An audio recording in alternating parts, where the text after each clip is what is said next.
பெண் பூப்படைந்து தாயாக மாறுவதற்கான எல்லா தகுதியும் பெற்றிருந்தாலும், திருமணம் ஆகியிருந்தாலும், கர்ப்பமே உற்றிருந்தாலும், ஆரோக்கியமான நல்ல குழந்தையை பெற்றெடுக்கும் பொழுதுதான் தாயாக மாறுகின்றாள். அப்பொழுதுதான் அவள் முழுமையடைகின்றாள். அதே போல சீடன் ஞானமடையும் பொழுதுதான் ஒரு குரு முழுமையடைகின்றார். அவர் ஞான அனுபூதி பெற்றிருந்தாலும் அந்த அனுபூதியை மற்றவர்களுக்கு அளிப்பதற்கான சக்தி, தெளிவு, தீட்சை, அவிச்சின்ன குரு பரம்பரையின் உத்தரவு இவை அனைத்தும் பெற்றிருந்தாலும்,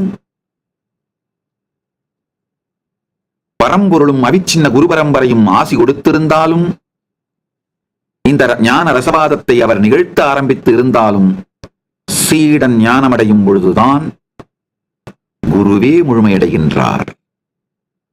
அதனால்தான்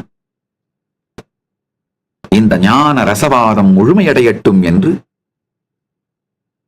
சீடனும் குருவும் சேர்ந்து பரம்பொருளை பிரார்த்திக்கின்றார்கள், வேண்டுகின்றார்கள். இதனால் எல்லா நன்மைகளும், சக்தியும், தேஜஸும், ஞான ஒளியும், எல்லா நன்மைகளும் நமக்குள், நம் எல்லோருக்குள்ளும் பொங்கட்டும் என்று பரம்பொருளை நோக்கி பிரார்த்திக்கின்றோம். கைலாசாவின் பாகமாக பரமசிவசேனா பயிற்சி முகாமில் இணையும்.